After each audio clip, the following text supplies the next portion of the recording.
Hey there, I'm Mattea Roach, and welcome to Bookends.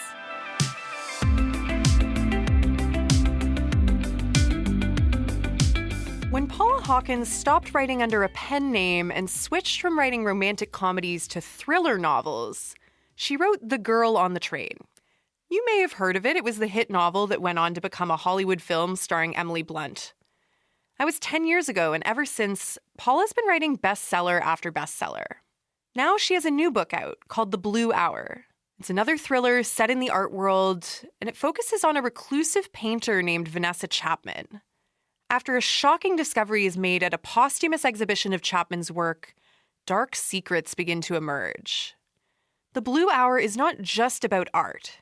It's a novel that explores power, womanhood, and who gets to tell our stories. Paula Hawkins was born in Zimbabwe and now lives in London. While she was in Canada on a book tour promoting The Blue Hour, she joined me in studio in Toronto.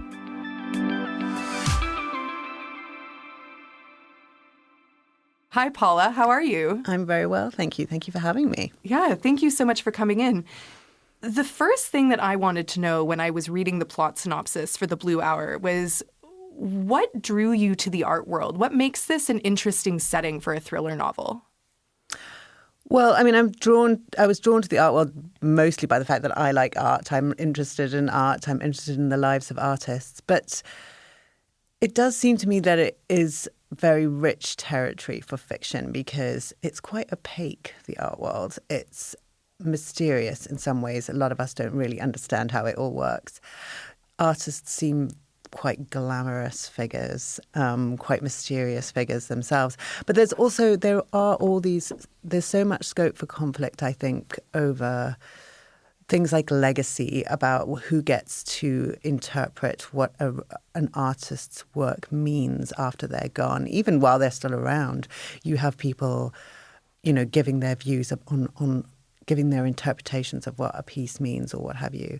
And there does seem to be a lot of ways in which we look at the actual personal life of an artist and try and see their work through that prism. So it just seemed to me like a really rich ground for fiction. I'm curious to know a bit about your personal relationship with art, because as you say, the art world sometimes can feel a bit opaque, and I think fine art is not the most accessible art form, I think, for people sometimes.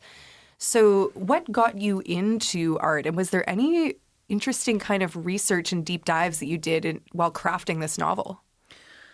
I mean, I'm one of those people who likes going to art galleries. Whenever I'm in a city, if I have time, I'll try and go to an art gallery, to an art museum, and it's just one of the things I enjoy doing. But when I started thinking about this novel, it came out of a particular exhibition. I'd been to see an exhibition of Lee Krasner's work at the Barbican in London. And she made these amazing, she made these paintings, which she then decided she hated, and she ripped them up, threw the pieces on the floor, literally, and then left her studio. And when she came back, there were all these pieces of canvas lying on the floor, and she saw something, and she made these amazing collages out of those pieces. And I was really struck by this. I was in the process of ripping up a novel that I was writing, so I really connected with Lee over this. And I started thinking about writing an artist who makes things out of broken things or found things. For some reason, I just thought that was an intriguing idea.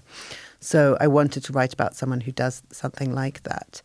And that was kind of one of the ways in. I was also really struck when I was at that exhibition, that Krasner exhibition, by a little quote there that one of her tutors, when she was learning, held up a piece of her work.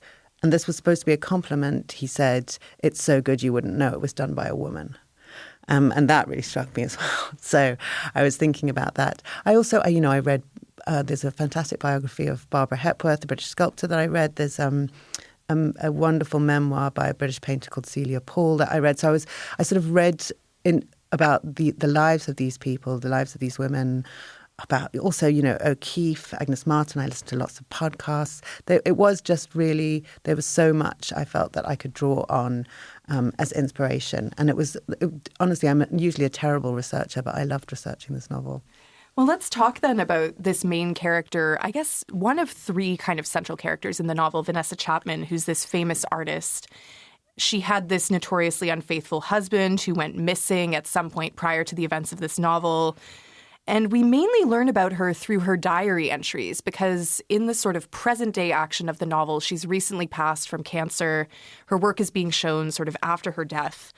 And so we only really hear her voice through these diary entries. And I'm wondering, as a writer, what made you want to reveal her to us in that manner? Well, you see her through the eyes of her friend Grace or this curator who's really obsessed with her work, Becker.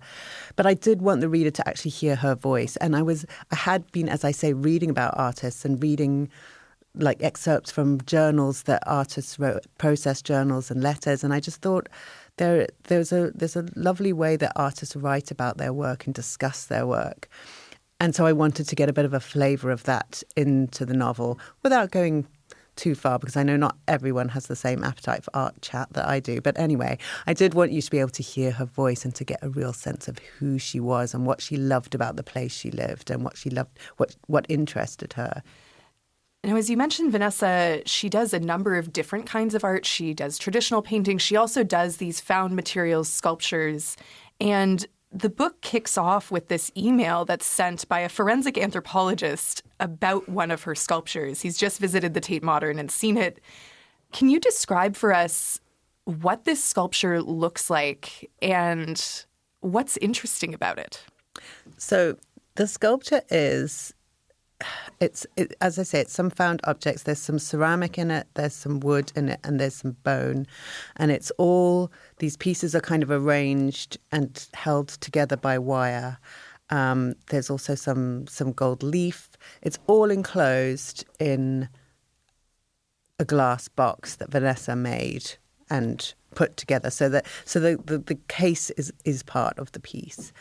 And there's a label on it, as there always are on these things, telling you what all the materials are. And the materials are bone and ceramic and a deer rib and all these things. So the forensic anthropologist who comes to the museum, he sees this and he writes later to point out that the rib is not a deer's rib. It's a human rib. And so that's where we kick off, because now the curator of the foundation that actually owns the piece is in a bit of a flat, because they need to find out how on earth did a human bone get into this? Where did it come from? So she lived on this island. It could be anything. It could be a very old bone, but they need to find out before they continue to exhibit the piece. So therefore, the curator, who's a man called Becker, he has to go and play detective. He has to go out to the island. He's desperate not to have to damage the work and open it. To break it open. So he's trying to figure things out. He's wondering if something in her journals or her letters will kind of tell him where this bone came from. You mentioned, as part of your response, this foundation and these curators, essentially, that now are controlling Vanessa's work and her estate. So it's the FairBur Foundation is this basically organization that now has a lot of her work. It was originally run by this wealthy art dealer that Vanessa had a bit of a tumultuous affair with. And this foundation doesn't just control her art and how it's exhibited, but also a lot of how her story is being presented and how her art gets interpreted. We have these excerpts of her diary entries that show us maybe how she interpreted her own art, but then we see these completely other framings of her work.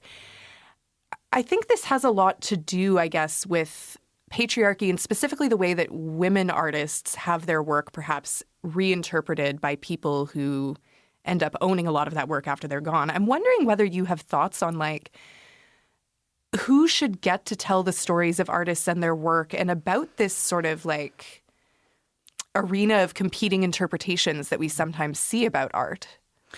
I mean, it is really interesting, and I don't think there is never going to be a definitive answer, is there, about a person's piece of work? I mean, and if we have direct sources for what they said about it, which often we will, but then it's remarkable how much other experts can dispute those, even though they do come from the horse's mouth. But I think the issue about white men reinterpreting the work of of women is just that all these foundations have traditionally been run by white men. If you have like a lot of different people on running art museums, running or writing criticism, then you might get slightly different, more balanced, more diverse interpretations of somebody's work. And I do think there is a way in which certainly Vanessa's working in the 1990s, and hopefully the world has moved on a little bit since then. But there was, I think, a way of writing about women who are in the public eye, and there's very much a focus on what she looks like and her attitude towards journalists or critics. They complain about her being difficult and spiky and prickly because she doesn't smile and make nice all the time. And there's more of a focus on that than on actually the work itself. Yeah, the period of time of the 1990s into the 2000s, I found very interesting because we actually see references made in the novel to the young British artists and the movement of the period. And this was the time of, the diamond-encrusted skull that Damien Hirst did and the formaldehyde shark and things like that. How did you kind of want to set Vanessa up, I guess, in opposition to that? Because I found it fascinating. We get these excerpts from her diaries where she's kind of like, I don't want to be part of this. This feels different from what I'm trying to do. Yeah, I think I envisaged her as a painter, as a more traditional artist. And then I was thinking about the time she was working, and it's, figuring out like, okay, that's the 90s. That's the time when conceptual art was the thing. And I think she would feel very out of step with those people. And I think that's always an interesting place for any kind of creator to be, when you kind of know you're not fashionable, but you've got to stay true to yourself. Well, I think most people would think that you've got to stay true to yourself, but it might like create some sort of resentments about what is the fashion. So she makes remarks about, I think, about Hearst or Tracey Emin. And that's not me saying I don't like the work of Tracey Emin, because I do, but I can imagine somebody who's working in that time feeling like she's out of step. And yet her, painting is now very fashionable again. So these things have their moments. But I think any creator who isn't on a trend that's on the rise will sometimes have that sort of self-doubt of like, am I doing something that nobody wants anymore? Mm-hmm.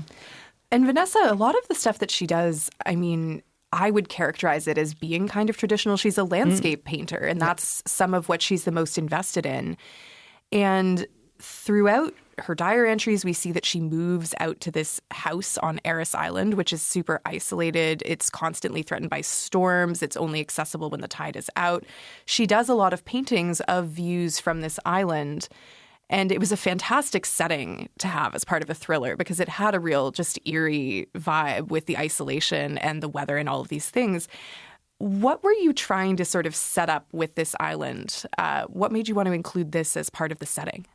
The island was actually the thing that I knew that I wanted to write about first before anything else. So I'd been, this ages ago, 2017, I went on holiday to France, and I was in Brittany. I was doing a lot of walking on that coast, and there is a bit of the coast there where there are lots of these little islands that are tidal. So they're only proper islands when the tide is in, and so at low tide you can walk out on the sands, you can walk to these places. And I remember walking out there and seeing one of these little islands that just had a single house on it, and I just like, that kind of hair standing up on the back of your neck. I loved that idea, that setting. It's remote, it's beautiful, it has like locked room possibilities because you could get trapped there, or you could need to get there and not be able to. So fictionally it was the perfect location. Except I didn't want it to be in France. I moved it to Scotland. So there's a kind of built-in suspense around it, because there's always the tide is coming in or the tide is going out. We need, there's always a slight timing issue. But it's also very much the kind of place I could imagine an artist being drawn to. There's that landscape that's always changing, the sea, the sky, the other islands around to paint. And when I thought about the artist, I did think about somebody who craves isolation. She's somewhat running away from her life, that she's, her marriage that has become very unhappy, and she's frustrated with the way she's depicted in the press and that kind of thing. So she's really wanting to cut herself off. And, I have like fantasies about running away to places like that. I do too sometimes. I think there's something that's very appealing about it. And then you think about the reality of what if I needed to go to a hospital and the tide is in and I can't get there and I'm alone? What if I just want to buy a pint of milk? Yeah, it doesn't even have to be that serious. It is a fantasy. And once you start thinking about the reality of that, you start thinking, well, maybe not that perfect. Yeah. You know, we've been talking a bit about Vanessa seeing this island as a place of escape. And one thing that we hear a lot about in her writings is this idea that she wants freedom, whether it's from this marriage that's not happy, whether it's from these expectations of the art world. She doesn't have kids. And I'm wondering, what does freedom mean to Vanessa in this novel? And what does it mean to you more broadly? Like, why is this, do you think, a fantasy that so many people share? Yeah, that is an interesting question. And it is her idea of freedom is kind of is freedom from the expectations and the demands of others. I guess it is quite a selfish impulse. She just wants to be devoted to her work and not to have to think about other people's expectations. Again, it's something I can slightly identify with. And I think it's a legitimate choice. But people don't necessarily respond to that choice all that well all the time. But yeah, so her idea of freedom is this sense of being unencumbered. But there is always a kind of flip side to that kind of being isolated. Well, solitude is wonderful, but then it can quite easily tip over into loneliness, can't it? And to being actually finding yourself disconnected from the world and lacking the inspiration you need. So I think there's a lot about the tension between needing to be part of a community and wanting to be free of it. And that's that constant like push and pull that she feels, that so many people feel, I think. That obviously you want the people you love close to you, but sometimes you also want to be free of them. One person that Vanessa does have during her life and that we get to see in this sort of present day portion of the novel is this other character, Grace Haswell, who was a longtime friend of hers and then later is appointed executor of Vanessa's will. Grace is someone that you wouldn't necessarily expect Vanessa to be friends with. She works as a doctor. She kind of doesn't really care about art at all, except for she cares about Vanessa being able to do her work. And she ends up being this caregiver to Vanessa and is very invested in protecting her from a lot of these expectations that the outside world foists upon her. What did you want to explore through this friendship? And can you tell us a little bit more maybe about some of the inspiration for Grace? Yeah, so Grace she's an unusual person, as you say, for Vanessa to be friends with. They meet when Vanessa falls and breaks her wrist and she goes to the local doctor, and the local doctor is Grace. And so Grace sets her wrist. And that kind of, so the relationship starts as from a position of trust and also from a position of dependency. And then throughout the sort of 2 decades of their relationship, you see that kind of dependencies shift, the power balances shift, the extent to which they trust each other varies hugely. I wanted to write about friendship. We write about sort of marriages and love affairs and familial relationships all the time, and we see them as complicated and complex, dynamic things. But I think friendship is often written about as just like it's simply a good thing. Friendship is nice. But I think actually over a really long period, friendship can be very complicated. And this is an intense and strange friendship, and it has its inequalities built into it because Grace is somebody who struggles really to make friends. This relationship is disproportionately important to her, whereas for Vanessa, it's just one among many relationships. I want to turn now to one of the other, I would say, major characters in the novel. We have almost this triangulation of Vanessa, this deceased artist, Grace, someone who's very interested in her legacy, and then this other character, James Becker, who's also very invested in Vanessa's legacy. Becker is this art expert who's working for the FairBur Foundation, but he's not part of this moneyed class that traditionally would have been the curators of art. And he is tasked with settling Vanessa's will and traveling up to Aris to kind of negotiate with Grace. And he's visiting and constantly is, having to figure out with the tide and the weather, can he get in and out? I'm wondering if you can tell us a little bit more about James Becker and why you wanted specifically to have this character that was himself a little bit of an outsider in the art world. Yeah, when I thought about him, I wanted him to feel a bit, as you say, a bit of an outsider, a bit like he didn't quite fit in. I wanted there to be sort of some points of, there are obviously points of conflict with Grace, but I wanted them to have also some things in common. So Grace as an outsider and Becker too. So Becker, it comes from like a working class background, and then but he's always been interested in art.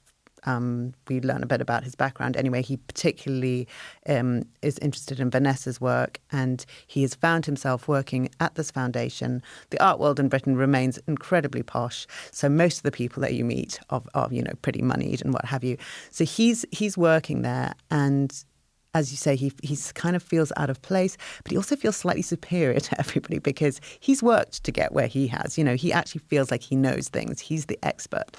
So he has this kind of slightly odd relationship with them. But it does also, he has sort of points of connection with Grace too, because she felt sort of an outsider in that world. And they have moments in which they can really connect over their love of what Vanessa did and the sort of person they imagined Vanessa to be.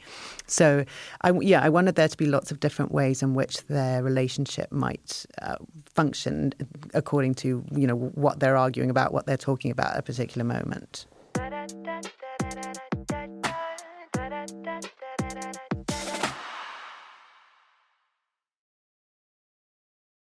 A lot of the characters in this novel, I think, feel like they're being pushed to extremes where their desires just kind of spill out of them in different ways, whether that's, obviously, this is a thriller novel, so sometimes that's a violent desire. It's also a novel where there's love triangles and there's affairs. Why do you think desires of this nature, like specifically these like forbidden desires that we can't act out in our day-to-day lives, thankfully, make such fertile ground for art? And why do people want to buy books about this? Like, why does it sell so well?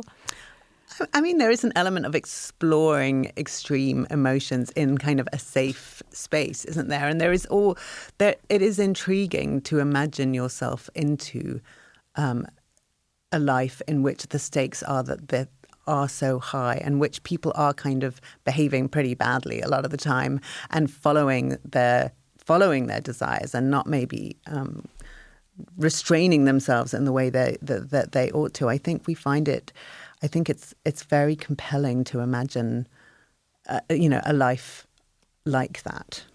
Mm. Well, this is something that you have returned to, I think, quite a lot in your work. And I want to chat a bit about the arc of your career and go back to the time where you made that switch from writing romantic comedies, which are a very different sort of wish fulfillment type novel, I would say, into writing thrillers. As I mentioned in the introduction, you used to write under a pen name, Amy Silver, and you began writing thrillers under your own name. But at the time you came out with The Girl on the Train, which was your first thriller, you were struggling to make ends meet, and this was kind of your make it or break it novel, from what I understand. It's been about 10 years since that book came out. Can you set the scene for us of what your life was like at the time where you were writing The Girl on the Train and how you were feeling about your career as a writer at that time? Not good is the short answer. So I'd written 4 romantic comedies under this pseudonym, and they came about in a slightly strange way in that the first one was actually it was commissioned. So I was approached by a publisher with an idea. So it wasn't ghostwriting, but it was sort of not a million miles from that. Which is why I wrote them under a pseudonym, because they didn't come from me. They didn't fit, and I never really felt comfortable in that genre. I'm not romantic. I'm not funny. Romantic comedy was not a good fit for me. In any case, I did try, and I wrote. A couple of them did okay. The 4th one did terribly. It really just didn't sell at all. And so at that point, I found myself in difficulty, financially in difficulty, because it had taken me 2 years to write the book. And then if it doesn't go anywhere, you're in trouble.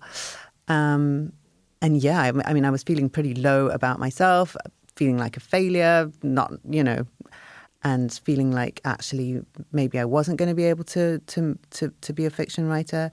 But I'd had a bunch of crime ideas that I'd been talking to my agent about, and I tried some, I'd made some attempts, and my agent really encouraged me, and she said, look, you've got this drunk girl, that character, return to her because you're onto something with that character. Well, the drunk girl ended up being the girl on the train. That was Rachel. But I think I poured all my misery into Rachel.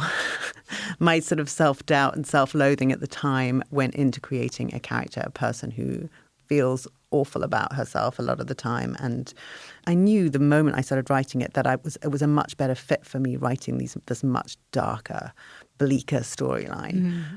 So it kind of all poured out of me quite quickly. I'm wondering, it sounds like you had some sense when you were writing that this was a better fit. But obviously, I think few people who are writers ever expect a book to break out in quite the way that The Girl on the Train did. I'm wondering, did you have a sense that this book was going to resonate more? And did you have a plan B? Like, I often wonder when people have these big breaks, like, what were you going to do if it didn't happen?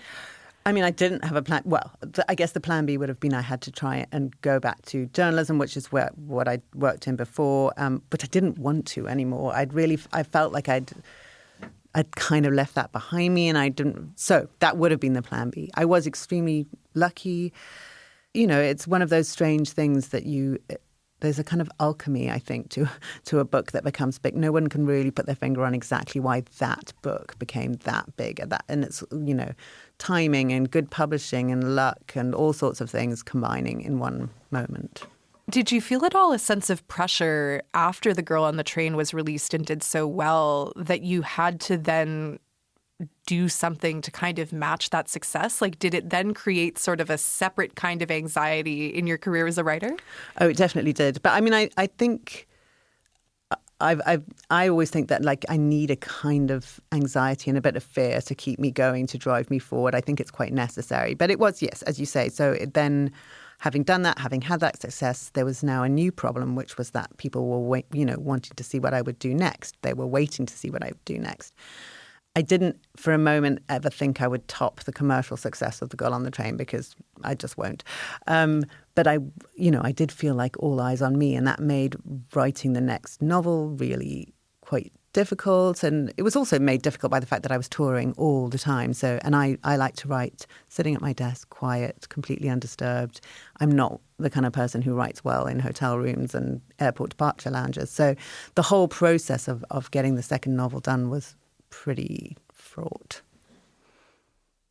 I think looking back, The Girl on the Train feels to me like it was part of a bit of a larger moment where we saw a lot of unlikable female protagonists, female Joker films is what they call it on Letterboxd, of like women who are doing terrible things, often behaving in ways that would not be socially sanctioned, but you kind of want to root for them anyway because they're the protagonist. I feel like Vanessa Chapman and Grace in The Blue Hour fit into that. Rachel Watson in The Girl on the Train certainly fits into that. And it calls to mind for me the huge moment that like Gone Girl had, for instance, like very different from the characters in your work, but also sort of this woman who is complex and not always likable, but you still empathize with her. I'm wondering what draws you to writing specifically these female characters that are pushed to kind of extreme actions, that are in these dark places and need to kind of like figure out a way to navigate life from there? Yeah, it's interesting. The whole thing about likability, I think one thing is that I don't find the characters as unlikable as perhaps some other people do. I think we are in the context of a crime novel, so people are probably going to be behaving quite badly. But I am drawn to people who are perhaps in crisis or in difficult, to writing about people who are in crisis, who are struggling through something, who are reckoning with a past trauma. Those stories are so interesting for me. Those moments where life kind of fractures a bit, where we can sort of imagine ourselves had life taken just a bit of a wrong turn, because I think that's what I'm always writing about. People who are essentially pretty normal, but something has gone off. When I read the newspaper or watch something on the news, those stories of like horrible crimes, but they're ordinary people, and I'm always trying to like figure out like how on earth did you get to this point? Mm. That's the stuff that I kind of dig into over and over and over. So we are looking at people who are having a difficult time in their life, and therefore they will be behaving in extreme ways or in ways that, as you say, like aren't socially sanctioned. But Rachel, she was just somebody with a drink problem, a sad woman with a drink problem. That's pretty common, Mm. Not necessarily the gender part wasn't particularly the most important thing. Although I do think that a woman who drinks too much is viewed in a very different way to a man who drinks too much. Crime fiction is full of alcoholic heroes, as long as they're men. You know, it's where it's seen as just part of something you do at the end of the day. I'm curious, there was something you mentioned in your last response about news stories about these crimes. And one thing that I've also noticed over the past decade or so is it feels, at least in North America, like true crime has really boomed in quite a significant way. True crime podcasts. I don't know, my mom is constantly watching Dateline at home, like just these awful, macabre stories of crimes. And I'm wondering, you were talking about these characters in these fictional crime novels are often people where there's just one thing that's gone wrong in their life to kind of bring them from a place of being a normal suburban person to someone who's embroiled in some kind of crime.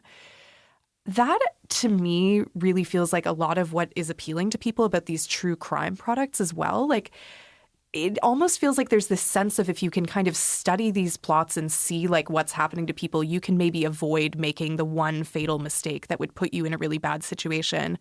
That's my interpretation. Do you have any thoughts of like why it is that people are drawn to these kinds of narratives? Like what's appealing for the reader or the listener or the viewer? I mean, I think in true crime there is an element of rubbernecking. There is no doubt there is a part of that we just like to look at these car crash kind of situations and gawp at them.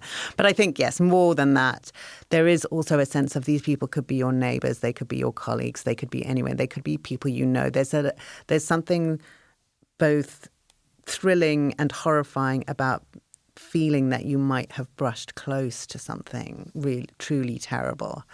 There are also, I mean, I guess when you're talking about true crime, a lot of the time it's so extraordinary. If you wrote it in a novel, people would go, don't be ridiculous. But, you know, the things that people do, the lengths they go to, the situations they get into themselves into, it is sort of jaw-dropping. So I think there's a sort of a fascination with how wrong relationships can go, because that does tend to be what it is about, isn't it? It's a failure of a close relationship. And we like to think that could never happen to us. But I mean, maybe there is, as you say, there's that like nagging fear at the back of our minds, like, oh, well, maybe if I can see how this plays out, I will know that it will never happen to me. So it's an exploration of something terrible in a safer environment. I'm not a massive true crime fan. I do get why people are drawn to it. Some of it feels a little bit, exploitative, sensationalist to me. But then having said that, you know, In Cold Blood, Truman Capote is one of my favourite books. I think that there is something utterly compelling about thinking this really happened. These people really did this, and in the writer getting so close to them, sitting in a room with them. Paula, thank you so much for coming in. It's been so fascinating. Thank you so much for having me. It's been great to chat. That was my conversation with Paula Hawkins. Her latest book is The Blue Hour.